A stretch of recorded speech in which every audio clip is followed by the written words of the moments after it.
My boyfriend Steven, 31M, and I, 29F, have been dating for about a year. Steven and his sister Rowan, 28F, are friends with a couple Lily, 34F, and Jared, 36M, who they play D&D and board games with. Since dating Steven, I've met them a few times and joined in their dinners. Recently, they planned a game night and only invited Steven and Rowan. I work irregular hours, nights, schedule changes every couple of weeks, and only have one weekend day off a week, which is typically when Steven and I get to spend time together, and they scheduled for that night. It was fairly last minute. I felt hurt and confused about not being invited because, in my experience, partners are usually included in social events, and I've always done the same for others. Also, I'm an avid gamer, TTRPGs, board games, etc. And Steven and Rowan were thinking of taking my copy of a brand new game I'd bought recently to play with. But I don't know for sure that Lily and her husband knew it was my game. I told Steven how I felt, explaining that I was stressed from work, emergency response type role, and it was a rough week, and didn't want to spend the night alone. He spoke with Lily, who said they only wanted the two siblings because it was a 4-person game. Steven then put me on the phone with Lily and pushed me to tell her about my mental health struggle and why I wanted to come even if I just watch. So I did. Even though I'm an extremely private person and never allow vulnerability outside of close relationships. She said she sympathized but still refused and suggested I find other coping mechanisms, like using a weighted blanket, instead of relying on Steven for support. I ended the call feeling vulnerable and very upset, and had a meltdown. ADHD emotional overload, not a tantrum. I did not yell or demand anything. Afterward, I told Steven I didn't want to visit Lily and her husband again as I am obviously not welcome, but I encouraged him, without any passive aggressiveness, to go and enjoy himself. I didn't want to appear clingy and keep him from his friends, even though I was struggling emotionally. With their explanations about wanting 4 people, and that I'd be bored, I'm questioning whether I overreacted. I see them thinking he should have activities without me, and not knowing that he does. I have never asked him to cancel any plans for me before. This was not a common occurrence. I've been spiraling with all sorts of thoughts as to why they didn't want me. Worried that they hate me, or that they don't accept me as his GF. I also wonder if my stress and ADHD rejection sensitivity influence my reaction. Am I the jerk for asking to come even though I wasn't invited, and then reacting so strongly to a refusal that I will not see them again? Additional info.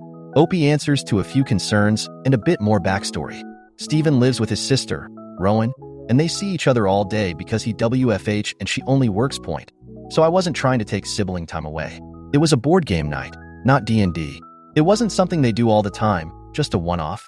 And they were going to play a board game I had recently bought with Rowan and Steven. Actually, they were going to take my copy LOL and hadn't had a chance to play. So I at least wanted to watch to learn the rules and stuff. It is only 4 players. I don't have my own separate friend group as I moved to this city for work, and the first few people I met were incredibly toxic, and it's been hard to make new friends with my job and weird hours. I also work with mostly men, so it's hard to just make friends and not have it misconstrued. I met Steven coincidentally at a local event where I was supposed to meet some coworkers, but then walked away from the group because of their wives/GFS giving me death glares. I didn't ask to go at first, I just wondered why I hadn't been invited, and that I'd rather spend the time with him. Steven is a bit of a people pleaser, but especially with his sister, and she was on Lily's side that no, I don't need to be invited.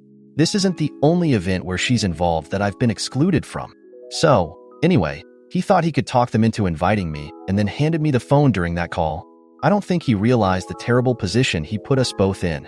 I was mortified because I'm the kind of person who will never push my company where it is not wanted and will back away at the slightest hint of that from anyone. My family is all like that, with my grandma making lifelong oaths to never set foot into houses where she ever felt unwanted and sticking to that till her dying breath, grinning face with sweat. So, I tried for Steven's sake, thinking he knows his friends better, and maybe this is a misunderstanding. Steven's previous serious GF was a piece of work and an all-around awful person to be around, and I do think I've gotten a lot of the backlash for that. I didn't understand why I was getting some weird energy in all my intro meetings with his circle until some of his friends told me they were nervous about meeting me for the first time, but are so glad I'm a decent person and not like her. Maybe Lily and her hubby have not accepted that yet? She even said one day she thinks I'll leave him after chewing him up because I'm out of his league, and am probably just playing with him. Update 2. Steven realized the toll it had on me, apologized, and said he would stay with me, but I told him to go. I assured him that I would deal with my feelings on my own, and I especially didn't want his sister to think anything bad about me since they are very close. I wanted to put the whole thing behind me, having come to the conclusion that I won't be friends with Lily and her spouse. but I don't want to ruin his friendship. Then he told me today that they set up the game, but then just got food and chatted and hung out all night, so I got a bit pissed off, but he was angry too. So I think he sees the situation better now as well. Grinning face with sweat. He says Lily was weird to act this way because he's never seen her be this cold or exclusive before and always talks about inclusivity and being welcoming. And she definitely has dealt with serious mental health issues before that they've helped her through and accommodated. But after reading everyone's comments, I do see her side of it. I can see how it might come across as me using my struggle to strong-arm and manipulate my way into an event at their house. But I only shared because of Steven's belief that she would be caring and understanding and helpful. I still think she was mean to exclude me like that, especially after the events of the night. But I see how it was a very shitty experience for her, too. Anyway, BF and I are going to work on our communication. I told him how the issue escalated because we didn't work it out between us, and that we should never have actively involved her. He understood. He's 31. But he's been living alone and having mostly short-term relationships, so he hasn't had a chance to learn to navigate these things. And his last serious GF was all of the red flags. Yes, he might be neurodivergent too. Relevant comments. Commenter. Your initial post said a D&D type game, but your comments state it's a board game and they were going to use your copy. That makes a difference. You've only been dating a year. Your comments suggest that there are continuing problems with your BF not meeting your needs, but also make you sound needy and insecure. In a healthy relationship, social interactions with others is healthy. You made a lot of excuses about why you don't have your own friends, and I'm guessing there are things you are leaving out of your post. You say you only have one night a week off? Are you working 60 to 80 hours a week? Or is your job evening shift? If so, you have morning times you could get involved in activities. Surely there are libraries, museums, animal rescues that could use help, etc. This does not sound like a healthy relationship and may be contributing to your mental health problems. OP. Sorry, I see how the game types got confusing. I do work late hours, and I have 2 days off a week, but one of them is a weekday, and that's when I usually do all of my chores, etc. because Steven works a regular M to F 9 to 5. The job is draining, and I did make some friends here at first, but there was a lot of toxicity almost immediately. Yes, I am leaving things out of my post because I anticipate hate or backlash or you're delusional. The thing I'm leaving out is, it's hard to make friends because men find me quite attractive. It's that tism riz, lol. I'm no model, like I'm 5 and not well endowed, but my job keeps me quite fit. I also love video games and other nerdy things, and because masking can lead to reciprocating what others want you to be like, I often become the ideal girl before the mask falls away. In a mixed group, I find that some people will actively hate me for this, either because I don't want to date them, or because they think I'm competition. But I've managed to make really good friends despite this in the past. I've just moved away from them all, and making new ones as an adult has been hard. Commenter. Why did OP mention Steven and Lily slept together if she's not bothered by it? Actually, you're right. I'm bothered with how she brings up how cute he is, etc., but not bothered that anything's gonna happen now. It's in the past and I know he's not the cheating type. Happy face. I've got years of reading people under my belt, and he is a terrible liar, so when he told me it's history, I believe him. I mentioned it because I wonder if that's why I was excluded. Like, maybe she's not over it? If I'm not there, it's basically her, and 3 people she finds attractive and who, hypothetically, find her attractive. I think that sounds quite appealing for an evening's entertainment. Commenter. Lily kind of sounds like a bit of a pick-me, and that she's threatened by you from what's been explained. You mentioned your boyfriend is 30 and hasn't had any real long-term relationships, which is why this behavior might not have shown up with previous girlfriends. Her acting like this could be because your boyfriend cares about you and is more serious about you than he was with his exes. I'd be on the lookout for any more sabotaging behavior. I don't think it's that she's not over your BF, necessarily, but it does make you the most important girl to him aside from family, and maybe even more than them in some cases, which could be an issue for her if she's used to him prioritizing her or giving her more attention given their history than just an opposite-sex friend where physical attraction isn't involved in the dynamic. Hopefully your boyfriend backs you up when it comes to her. And maybe talk to Rowan to see if you've ever insulted or hurt her feelings, just to cover your bases. OP. Oh, maybe I've upset Rowan somehow. I just don't know how. Lily is very fierce about protecting Rowan, so that could be it. The only thing I can think of is something that happened with another friend of Rowan's. Honestly, it probably requires a whole nother AIDA because that situation has me super confused as well. Neutral face. Am new ton this Reddit. Should I discuss it as a comment or make another post? OP on what happened in the past. I can only think of one event that did it. It was a few months into our relationship, and I'd met Rowan a few times. When her friend Claire visited from out of town, Steven was staying at my place, as I had some rare time off. I wanted to spend time with him, but he mentioned needing to go home because Claire was arriving. Although Claire wasn't his friend, Steven needed to be there for her due to his dog's discomfort with strangers. I suggested coming along and doing something together afterwards, but he said Rowan and Claire might want to hang out, so I suggested making it a group outing, but Steven became evasive, hinting that I may not be welcome. His entire manner became super suspicious, and I knew he was lying to me about something. I asked if there was anything I should know about his relationship with Claire. He said that wasn't it. They had chatted online a little, and joked about banging when she visited if he was single, but he's not single, so of course, that's not going to happen.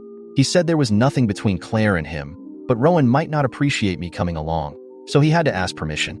He called Rowan, who said it was fine for me to join. After that, Steven's behavior returned to normal, and we went to his place, then out for dinner. The evening went well, and I enjoyed meeting Claire, who seemed friendly.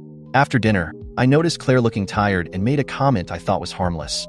"Aw, your expression reminds me of a grandmother who's happy to see her grandchildren but is very tired and wants to go to bed now."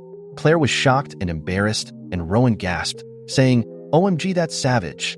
Everyone, including Claire, laughed, but I knew I'd said something wrong and apologized immediately. The next day, we went out thrifting, and Rowan stopped me in the parking lot with Steven, saying my comment was inappropriate and made Claire cry for being called out for her tiredness. She told me to be more mindful of my words. I apologized repeatedly and asked to apologize to Claire again, but was told she didn't want to talk about it. Steven supported Rowan's view, saying I needed to be more careful with my words. I spent the day being extra cautious and feeling ambushed. I now see a pattern of behavior stemming from this incident.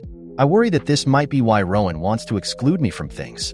From her perspective, I joined her on a fun weekend with her friend and brother and made her friend cry. But really? Was my comment about Claire so inappropriate that it required a confrontation in the parking lot and exclusion from future events? Update 3. Well, things have gotten a lot more complicated since my last post, and to be honest, I'm not sure how I feel about it all yet. After some reflection on all the advice, thanks for that, I decided it was time to clear the air with Rowan.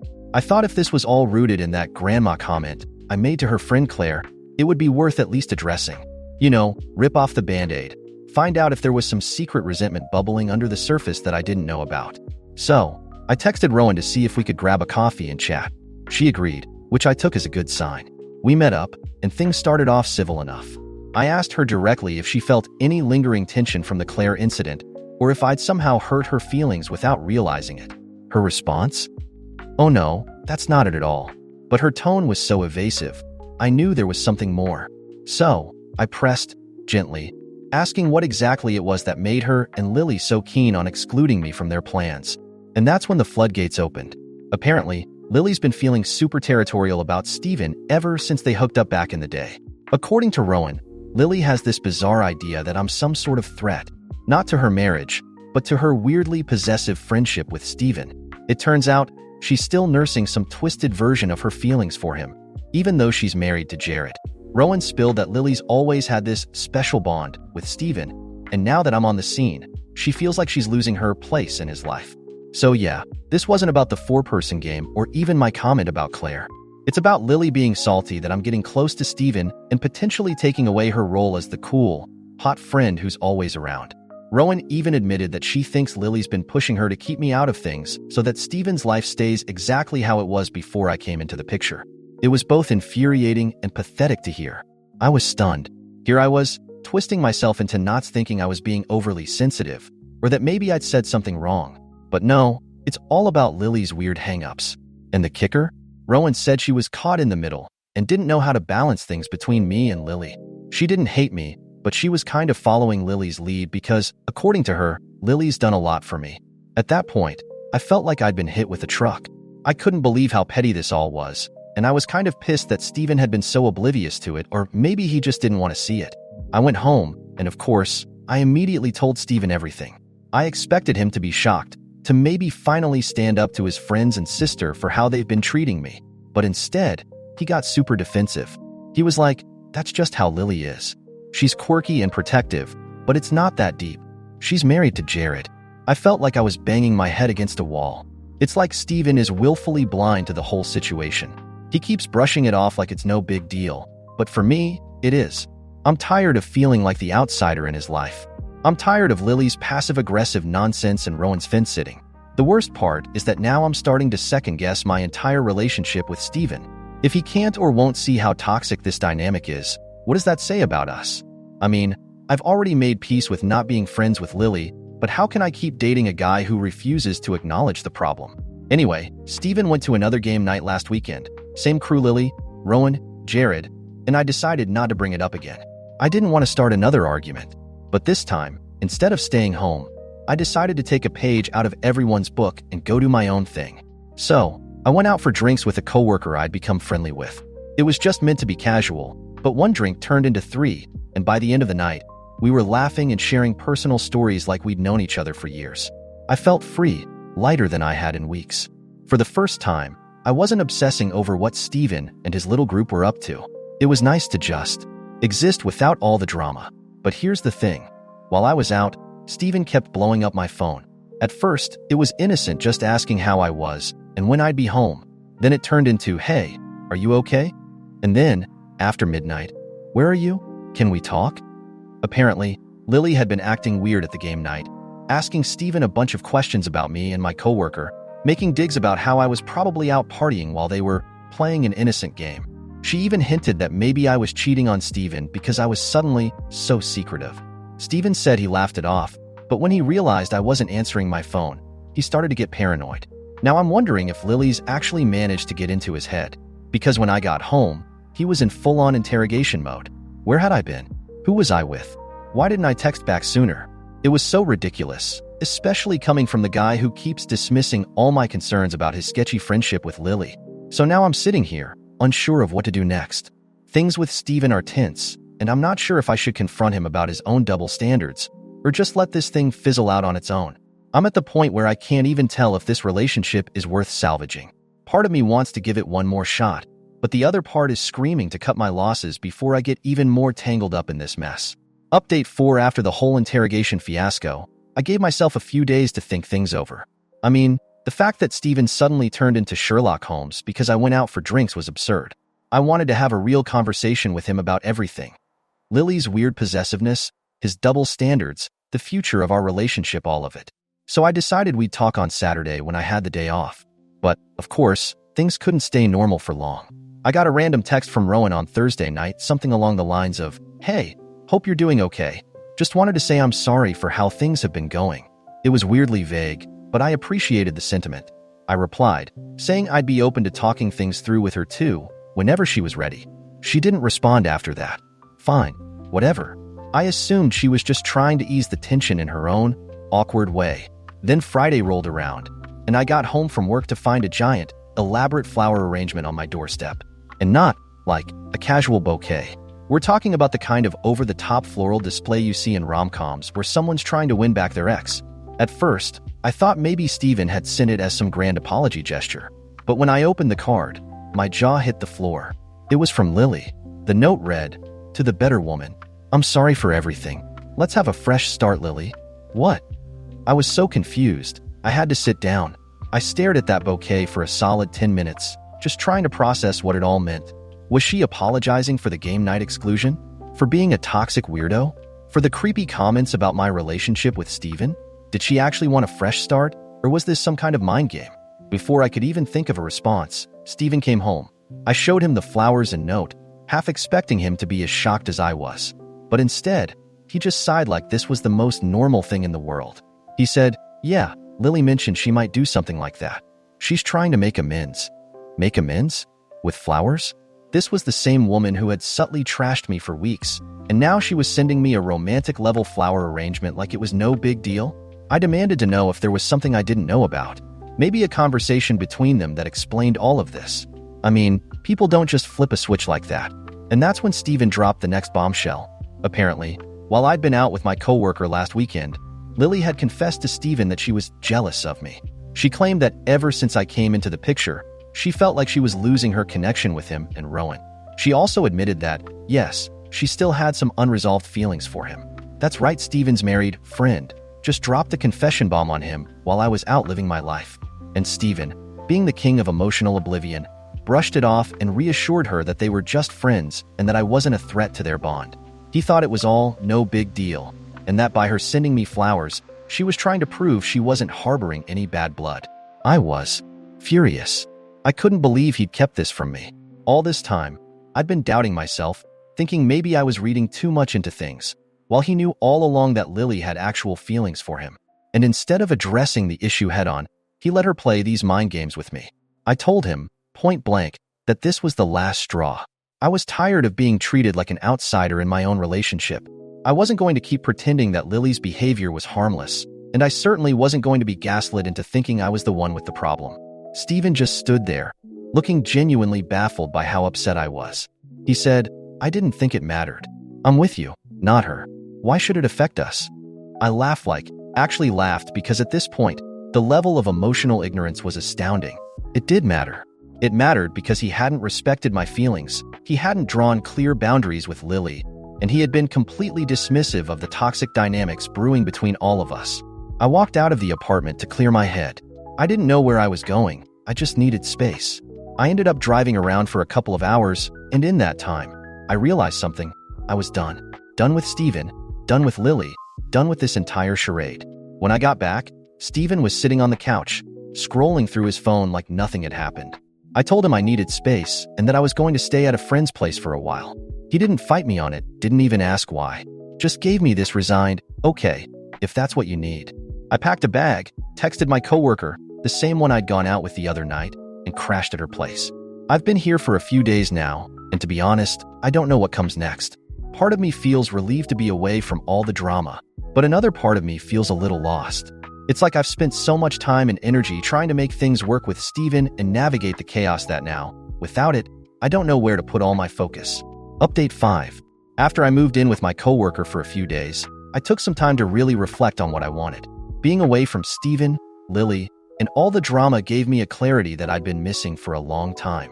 I started to see just how toxic the entire situation had become, and how much I'd been bending over backward trying to make things work in a relationship that was, frankly, on life support. One night, while I was at my coworker's place, I got a text from Rowan. It was late, and she never texted me out of the blue like that, so I knew something was up. The message was short but cryptic. "You need to know the truth. Can we talk?" I called her immediately. Rowan sounded nervous, like she was about to drop some massive secret. And oh, she did. She told me that the night I left, after I packed my bag and went to my coworkers, she had gone over to Steven and Rowan's place to talk some sense into him. But when she got there, she found Lily, alone, sitting on the couch with a bottle of wine, looking very comfortable in my spot. Apparently, Lily had shown up after hearing that I left, claiming she wanted to check on Steven. But according to Rowan, it was clear that her intentions were more than just friendly concern. She'd made herself at home, acting like she belonged there. And when Rowan confronted her about it, Lily admitted without even flinching that she had never really let go of her feelings for Steven. Rowan, to her credit, finally grew a backbone and told Lily she needed to leave. She said the whole situation was messed up and that Lily's obsession with Steven was hurting not just me, but everyone. Rowan also called Steven out for being blind to the way Lily had been manipulating him and, by extension, manipulating their whole group dynamic. I was stunned listening to this. I mean, I'd suspected Lily had feelings for Steven, but to hear it confirmed like this, and from Rowan, no less, it was like all the pieces of the puzzle were finally clicking into place. But the bombshell didn't stop there. Rowan then told me that after Lily left, she stayed behind to talk to Steven. They really had it out. And it turns out, Steven wasn't as clueless as I thought. He admitted to Rowan that he had known, on some level, that Lily still had feelings for him. He'd just been avoiding it because he didn't want to rock the boat or hurt anyone's feelings.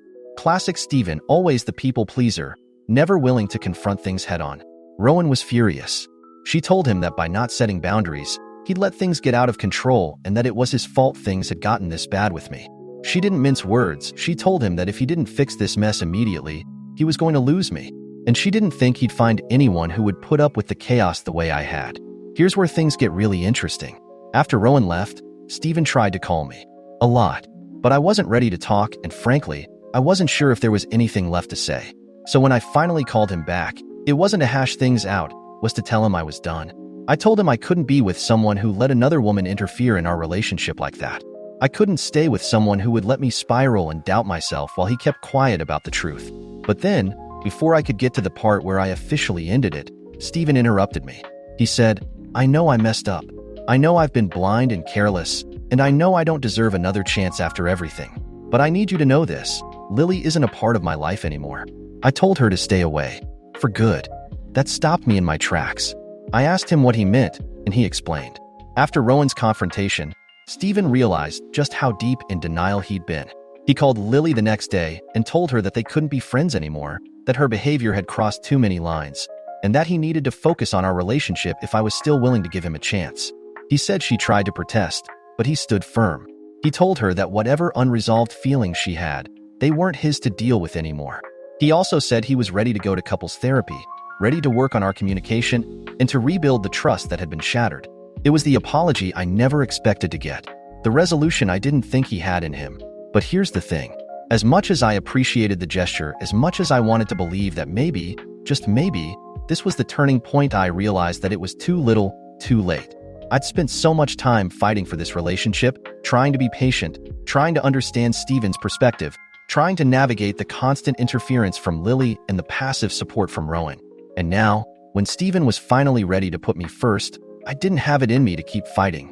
I told him that I was glad he'd finally stood up for me, but that I was done. Done with the emotional roller coaster. Done with the insecurity. Done with the constant push and pull. I needed to move on, for my own sanity, and for the first time, I truly felt like I was making the right choice for me. Steven was quiet for a long time after that. Then he said, "I understand." And that was it. I packed up the rest of my stuff and officially moved out of his place a week later. We said our goodbyes, and while it was sad, it wasn't as heartbreaking as I thought it would be. It was more of a relief, like a weight had been lifted off my shoulders. As for Lily, I haven't heard from her since Steven cut her off. I doubt I ever will, and honestly, I'm okay with that.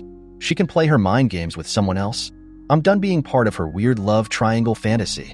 Rowan and I actually stayed in touch, surprisingly. She apologized again for her part in everything and told me that she's rethinking a lot about her relationship with Lily. Who knows, maybe this was a wake-up call for her too. And me? Well, I'm doing okay. Better than okay. Actually, I'm reconnecting with old friends, making new ones, and focusing on myself for the first time in a long time. It feels good to be free of all the drama, and to be honest, I don't miss it.